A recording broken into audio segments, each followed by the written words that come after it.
Main character है story का वो है पेडलर, जो कि रेड ट्रैप सेलर है। आपको चैप्टर का नाम पता है, द रेड ट्रैप है। द रेड ट्रैप मतलब जो चूहे पकड़ने वाला पिंजरा होता है, ठीक है, डाला होता है, तो उसको हम रेड ट्रैप कहते हैं। और ये जो पेडलर है ये क्या करता है कि रेड ट्रैप को बेचता है, जो चूहे पकड़ने वाली जालियां होती है उनको बेचता है, और काफी ज्यादा गरीब है, ठीक है, कभी कभी इसको भीख मांगनी पड़ जाती है, कभी किसी से पैसे लेने पड़ जाते हैं, कभी चोरियां करनी पड़ जाती हैं, ठीक है, तो गरीब है, कहने का मतलब ये है। नेक्स्ट जो मेन कैरेक्टर है वो है ओल्ड क्रॉफ्टर। ये एक ओल्ड मैन है जो कि एक कुटिया में, कॉटेज में रहते हैं, आसानी से दूसरों पर विश्वास कर लेते हैं, इजीली ट्रस्ट अदर्स। नेक्स्ट जो मेन कैरेक्टर है इस स्टोरी के अंदर वो है मास्टर स्मिथ। मास्टर स्मिथ जो है एक हेल्पर है। हेल्पर कहां पर है? राम्सजो आयरन मिल में, ठीक है, राम्सजो आयरन मिल है एक, वहां पे ये हेल्पर है। अगला जो मेन कैरेक्टर है वो है ब्लैक स्मिथ, ठीक है, ब्लैक स्मिथ। आपको एक मैं टास्क दे रहा हूं, कमेंट बॉक्स में आप मुझे बताएंगे ब्लैक स्मिथ को हिंदी में क्या कहते हैं, ठीक है। तो ये जो है एक ब्लैक स्मिथ है और ये भी एक हेल्पर है, कहां पे? राम्सजो आयरन मिल में। नेक्स्ट जो मेन कैरेक्टर है ये मोस्ट इंपोर्टेंट है, और जिस तरीके से वो पैडलर का कैरेक्टर इंपोर्टेंट है उसी तरीके से ये भी कैरेक्टर मोस्ट इंपोर्टेंट है। ये है आयरन मास्टर, जो कि मिल के ऑनर है, जहां पर वो सारे हेल्पर काम करते हैं, ये उस मिल के मालिक हैं। आगे बढ़ते हैं। नेक्स्ट कैरेक्टर जो है वो है एडला। एडला एक लड़की है और ये जो है आयरन मास्टर की बेटी है, डॉटर ऑफ आयरन मास्टर। अब हम अपने चैप्टर की समरी स्टार्ट करेंगे। इंट्रोडक्शन हमारा कैरेक्टर के साथ ही हो चुका है और अब हम अपनी सीधा समरी पे आएंगे, जो कि आपके बोर्ड एग्जाम्स के लिए मोस्ट इंपोर्टेंट होने वाली है, ठीक है। तो आइए स्टार्ट करते हैं अपनी समरी के पॉइंट्स को। A man went round selling small red traps of wire. Wire के बने हुए, ठीक है, वायर के बने हुए कुछ रेड ट्रैप्स को बेचने के लिए, ठीक है, एक आदमी जो है वो घूमता फिरता है, जो पेडलर है, मैंने आपको बताया। And his business was not profitable. उसका जो बिजनेस था वो ज्यादा फायदेमंद नहीं था, उसके लिए ज्यादा मुनाफा नहीं मिलता था उसे। He had to take begging और स्मॉल थिविंग समटाइम्स। कभी कभी उसे भीख मांगनी पड़ जाती थी, तो कभी उसको चोरियां भी छोटी मोटी करनी पड़ जाती थी। और क्या होता था ये देखते हैं। His clothes were in rags. उसके जो कपड़े थे उसके आप समझो चिथड़े चिथड़े हुए पड़े थे, फटे पुराने कपड़े थे उसके गरीबों वाले। चीक्स वर संकन। उसके गाल अंदर धसे हुए थे। Hungry eyes. उसके आंखों में एक भूख थी, ठीक है, बहुत ज्यादा वो कमजोर सा दिखता था। One day he began to think that the whole world was just a big rat trap. एक दिन वो बैठा बैठा सोचता है ये जो वर्ल्ड है, जो पूरी दुनिया है, ये एक रेड ट्रैप है, यानी कि ये एक, आप कह सकते हैं ना, जाल है जो हमें फंसाता है। और इसमें क्या वो चीज है जो हमें आकर्षित करती है, मतलब क्या वो चीज हमें अट्रैक्ट करती है इस जाल में फंसने के लिए? वो है रिचेस, ठीक है, रिचेस, जो कुछ पैसे, पैसों में, धन के लालच में आके लोग फंस जाते हैं इस रेड ट्रैप में। जॉयज, ठीक है, कुछ खुशियां होती हैं ऐसी, कुछ फूड्स होते हैं, कुछ क्लोथ्स होते हैं, कुछ शेल्टर्स होते हैं, ये सारी चीजें बेट्स होती हैं। बेट्स का मतलब जो प्रलोभन करती हैं, जो हमें अपनी तरफ खींचती हैं, आकर्षित कर सकती हैं। जैसे कि एक चूहे को हम अपने उसमें पिंजरे में फंसाते हैं, तो उसके लिए हम रोटी लगा देते हैं उस पिंजरे के अंदर, तो वो रोटी के द्वारा वो क्या करता है, चूहा उस पिंजरे के अंदर आ जाता है, ठीक है, और वो फंस जाता है। तो वो रेड ट्रैप के अंदर फिर वो चूहा फंस जाता है। और वो कैसे फंसता है? उसको कोई ना कोई फूड से हम बेट दे देते हैं, ठीक है, बेट्स जो होती है हम बहुत सारे तरीके की दे सकते हैं। तो इसी तरीके से वो जो पैडलर है वो इस दुनिया का एक एग्जांपल देता है कि पूरी दुनिया ही एक रेड ट्रैप है। आगे बढ़ते हैं। One day he knocked on the door of a cottage to take night shelter there. एक दिन वो चलता हुआ रोड के किनारे क्या हुआ, उसने दरवाजे को खटखटाया। एक कॉटेज था वहां पे, कॉटेज मतलब एक कुटिया, और वहां पे उसने मतलब क्यों गेट खटखटाया? वो चाहता था कि उसको एक रात रहने की वहां पे, मतलब थोड़ी सी उसको हेल्प मिल जाए, नाइट शेल्टर उसे लेना था, रात को एक रात गुजारनी थी। उसके बाद क्या हुआ, एक ओल्ड मैन आए वहां से गेट खोल के, an old man without wife और चाइल्ड। उस ओल्ड मैन के कोई बीवी बच्चे नहीं थे। Happy to get someone to talk to in his loneliness. यहाँ पे क्या है कि वो बहुत ज्यादा खुश हो जाता था अगर कोई भी आता था उसके साथ बात वगैरह करनी है बाहर से, क्योंकि वो बहुत ज्यादा अकेला था, जो ओल्ड मैन था। आगे क्या हुआ था, old man greeted him and offered him shelter and supper. Old man जो था, उन्होंने मतलब उसको बिल्कुल मना नहीं किया, उसको बुलाया, ठीक है, उसका स्वागत किया, वेलकम किया उसका, और उसको ऑफर किया, किसको? पेडलर को ऑफर किया शेल्टर के लिए, रात गुजारने के लिए, और सपर के लिए, यानी कि सपर का मतलब होता है जो रात का खाना होता है उसके लिए भी। Then they both played mjolis. दोनों ने जॉलिस खेले, ठीक है, जो कि कार्ड्स के जैसी ही कुछ गेम होती है। एंड जो ओल्ड मैन था उसने सर्व्स, उसने मतलब पोरिज भी सर्व किया, यानी कि दलिया, एक तरीके से आप कह सकते हैं ओट्स या दलिया, इसी तरीके से कुछ होता है वो भी खिलाया। उसके बाद क्या होता है, tells peddler about his prosperous past, ठीक है, यानी कि जो ओल्ड मैन था उन्होंने पेडलर को अपने पास्ट के बारे में बताया। पास्ट भी कैसा? प्रोस्पेरस पास्ट, यानी कि एक ऐसा पास्ट जो बहुत ज्यादा समृद्ध रहा हो, जिस टाइम पे वो बहुत ज्यादा पैसे वाला या अमीर रहा हो। वो जो बूढ़ा आदमी था उसने बताया अपनी बीती जिंदगी के बारे में। फिर क्या हुआ, the old man got up and went to no the window. The old man got up and went to the window. उसके बाद वो ओल्ड मैन अपनी बातें सुनाते सुनाते उठा और वो खिड़की के पास गया, और उसके बाद ही took down a leather pouch and stuffed 3 wrinkled 10 जो आपके क्रोनर थे, यानी कि एक ये करेंसी होती है क्रोनर, ठीक है। वो बूढ़ा आदमी उठा, ठीक है, खिड़की की तरफ गया, एक लेदर का थैला था वो उसने मतलब उठाया। उसके अंदर क्या था कि जो भरा हुआ क्या था उसके अंदर, 3 मुड़े हुए, आप कह सकते हैं सिकुड़े हुए कुछ नोट्स थे, 3 नोट्स जो कि 10 क्रोनर के थे, 3 नोट्स 10 क्रोनर के। फिर क्या होता है ये देखते हैं। क्रोनर में बार बार बता रहा हूँ एक करेंसी होती है।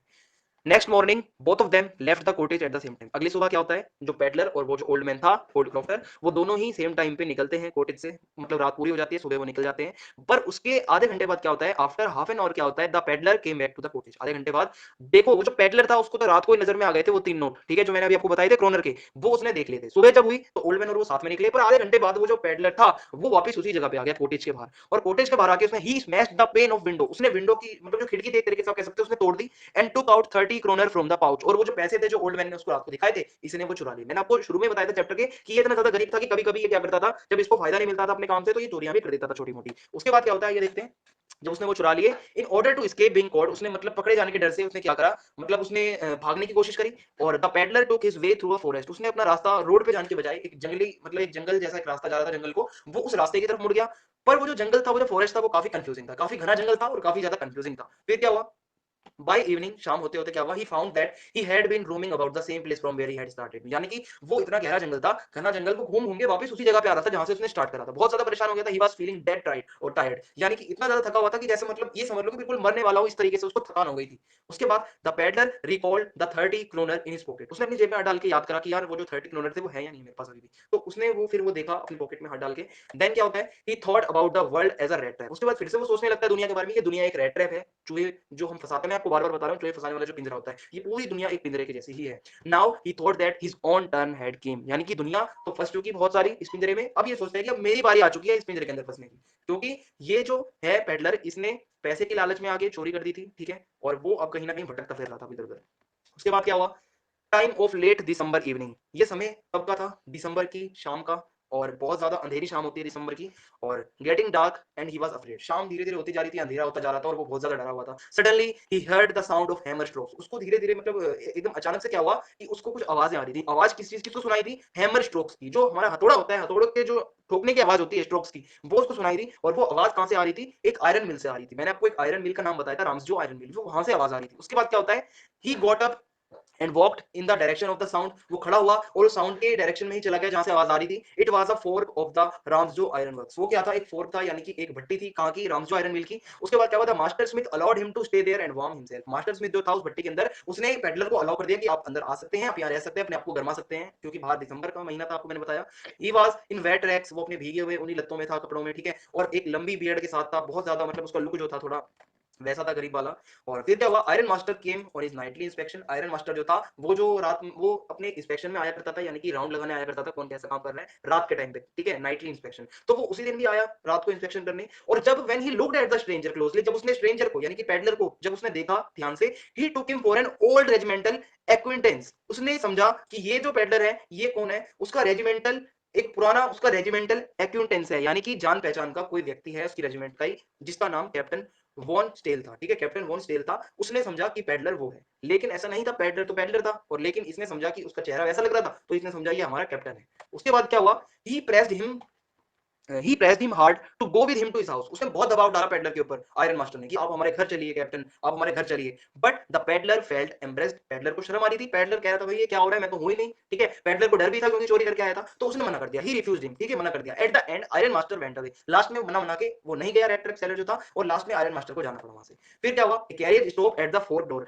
एक बग्घी जिसे हम कहते हैं ना, जो गाड़ी होती है जिसमें बैठ के जाते थे पहले के जमाने में, तो ऐसे में एक बग्घी आकर रुकी आयरन मिल के सामने। और उसके अंदर कौन था, आयरन मास्टर्स डॉटर, उस आयरन मास्टर जो कि अभी अभी मना कर गया था उसको पेडलर को, उसकी बेटी आई।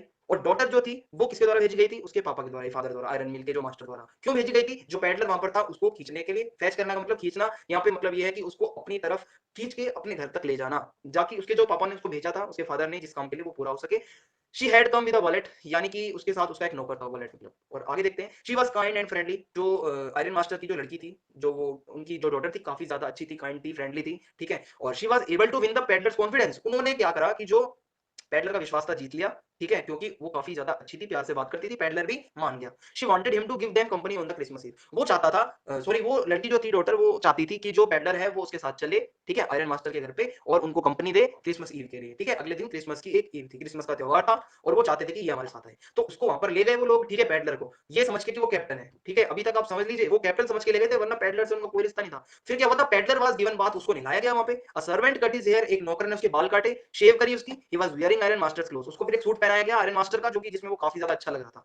The iron master looked at him in the broad daylight, iron master ने दिन के समय, देखो जब आयरन मास्टर ने उसको पहली बार देखा था तो रात हो रही थी, शाम का टाइम था, और अंधेरे में उसने एक ये गलती कर दी थी, ठीक है, मिस्टेक कर दी थी कि वो मतलब कैप्टन है। पर दिन में जब देखा उसने देखा यार ये तो है नहीं कैप्टन, जो हमारे थे वो तो और ही कोई है, ये तो हमने जिसको घर पे लिया है। और ही रियलाइज्ड हिज मिस्टेक, उन्होंने क्या करा, अपनी मिस्टेक को रियलाइज किया। और आयरन मास्टर बिकेम एंग्री, बहुत ज्यादा आयरन मास्टर को गुस्सा आ गया, और उसने ऑर्डर कर दिया कि गेट आउट, ठीक है, order him to get out, get out, हमारे घर से निकल जाओ यहाँ से, उन्होंने गुस्से में कह दिया। फिर क्या हुआ, the iron masters daughter daughter told her father, जो आयरन मास्टर की डॉटर थी, वो जो काफी अच्छी थी बिहेवियर में, उन्होंने अपने पापा को, अपने फादर को समझाया that she wanted the peddler to enjoy the day of peace with them, क्योंकि क्रिसमस का दिन था, वो चाहती थी कि पेडलर जो है उनके साथ रहे और ये एक जो शांति का जो ये दिन है इसको वो भी एंजॉय करे। There was not a single place in country, कोई भी हमारे देश में ऐसी कोई जगह नहीं वेयर ही वाज वेलकम, जहां पे इसका स्वागत किया गया हो पेडलर का, and here she wanted to have him in their house, वो चाहती थी कि यहाँ पे वो हमारे घर पे रहे और इस क्रिसमस की ईद को वो भी एंजॉय करे। In the evening Christmas tree was lighted, ठीक है, लाइटेड, जो शाम हुई जब क्रिसमस की, तो क्रिसमस ट्री जो था वो चमक रहा था, ठीक है, लाइट से, और द पेडलर जो and the peddler was served Christmas fish, उसको पेडलर को परोसा गया खाना, खाने में क्या था, क्रिसमस की फिश थी और पोरिस था, ठीक है, दलिया। आगे द नेक्स्ट मॉर्निंग, क्रिसमस के बाद क्या हुआ, the next morning iron master and his daughter went to a church, iron master और उनकी जो बेटी थी वो एक चर्च में गए। Peddler was still asleep and they did not disturb him, peddler सोया हुआ था, वो नहीं चाहते थे कि उसकी नींद खराब करे, तो वो चर्च चले गए दोनों, ठीक है। उसके बाद क्या हुआ, at the church they heard a news that an old crofter had been robbed by a man selling rat traps, उनको चर्च में जब वो गए थे तो उनको एक खबर सुनाई थी, खबर में ये कहा गया था कि एक बूढ़ा क्रॉफ्टर जो है उसके घर चोरी हो गई है, और वो चोरी किसने की है, एक आदमी ने जो कि रेड ग्रेप्स बेचता है। तो उनका शक सीधा सीधा वहीं पे गया जिसको वो अपने घर पे सुला के आए थे। फिर क्या हुआ, दे रिटर्न होम, वो वापस घर पे आए जल्दी जल्दी में, ठीक है, एडलर उसके पापा, and thought that peddler must have run away with their money, उन्होंने ये सोचा कि पेडलर भाग गया होगा उनके पैसे लेके, क्योंकि वो चोर तो था, उनको न्यूज़ में ऐसा लग रहा था। The iron master asked the servant, उन्होंने आयरन मास्टर ने अपने नौकरों से पूछा जाके, if the peddler was still there or not, क्या वो पेडलर अभी भी यहाँ पे है और नहीं है, मुझे बताओ। The peddler had gone but not taken anything with him, peddler चला गया था वहां से पर उसने अपने साथ कोई भी चीज वहां से चोरी करके वो नहीं ले गया था। क्या हुआ फिर, उसकी बजाय उसने चोरी के बजाय उसने गिफ्ट, एक छोटा सा स्मॉल पैकेट एडला के लिए रख दिया था, और वो पैकेट उसने एक क्रिसमस के प्रेजेंट के तौर पर रख दिया था, और उसके बाद जब उसको खोला गया एडला के द्वारा, तो she found a small red trap, उसको एक छोटा सा उसमें रेड ट्रैप मिलता है, ठीक है, एंड 3 रिंकल्ड 10 क्रोनर, उसको उसके अंदर वही 3 नोट जो थे 10 क्रोनर के वो मिले, और एक लेटर भी था उसके अंदर। तो आप देख रहे हैं जो वो नोट चुरा के आया था वो यहाँ पर गिफ्ट के अंदर रख के गया एडला के लिए, और एक लेटर भी उसने लिखा था उसके अंदर। लेटर में क्या कहा गया था आइए देखते हैं। Letter said, since you have been so nice to me, आप लोग मेरे साथ बहुत अच्छे रहे ऑल डे लॉन्ग, ठीक है, पूरे दिन आपने मेरी बहुत खातिरदारी करी। I want to be nice to you, मैं भी चाहता हूं कि मैं तुम्हारे लिए भी मैं मतलब अच्छा ही रहूं। You can give back the money to the old man on the roadside, आप चाहो तो इस पैसे को ओल्ड मैन जिसके मैंने चुराए थे मतलब उसको आप वापस करके लौटा सकते हो, ठीक है। The red trap is a Christmas present, और ये जो रेड ट्रैप रखा हुआ है इसके अंदर ये क्रिसमस का गिफ्ट है, आपके लिए प्रेजेंट है एक चूहे की तरफ से, ठीक है, वो अपने आप को एक चूहा बताता है। ये जो प्रेजेंट उसने दिया है एक चूहे की तरफ से, वो कहता है कि from a rat who would have been caught in the world's rat trap, जो कि मतलब ये जो दुनिया का ये जो एक रेड ट्रैप है इसमें फंस गया होगा। तो ये इस तरीके से हमारे इंपॉर्टेंट नोट्स यहाँ पे समाप्त होते हैं, खत्म होते हैं समरी हमारी। अब हम देखते हैं इंपॉर्टेंट क्वेश्चंस। आपको बताना चाहूंगा कैरेक्टर स्केच की अब मैं एक अलग से सीरीज लाऊंगा जिसमें हम चैप्टर वाइज जितने भी कैरेक्टर्स होते हैं आपको सेपरेटली मैं कराने वाला हूँ। तो अभी हम देखेंगे हमारे इंपॉर्टेंट क्वेश्चंस। पहला क्वेश्चन है, how was peddler welcome by the old crofter, peddler का वेलकम कैसे किया था ओल्ड क्रॉफ्टर ने, आपको बताना है। नेक्स्ट है, why did the peddler decided to take his way through the forest, उसने फॉरेस्ट की तरफ से रास्ता क्यों चुना, ठीक है, वो रोड से क्यों नहीं गया peddler. Why did the peddler sign himself as captain von Stahle, उसने लास्ट में जो साइन दिया था लेटर के उसने अपना नाम कैप्टन वॉनस्टेल लिखा था, ऐसा क्यों लिखा था आपको बताना है। नेक्स्ट क्वेश्चन है, what made the peddler accept Edla Wilson's invitation, ऐसा क्या था जिससे कि एडलर ने एक्सेप्ट कर लिया इनविटेशन किसका, एडला का, आपको बताना है। आपको यहाँ पे बता सकते हैं एडला काइंड थी और बिहेवियर अच्छा था, काफी उसने मतलब एम्फसाइज किया उसको चलने के लिए, ठीक है। पांचवा क्वेश्चन है, what had the peddler left behind as a Christmas gift for Edla Willmansson, उसने क्या ऐसा गिफ्ट रखा था क्रिसमस का एडला के लिए, आपको बताना है उसके अंदर क्या था, क्यों रखा था उसने, ठीक है। तो ये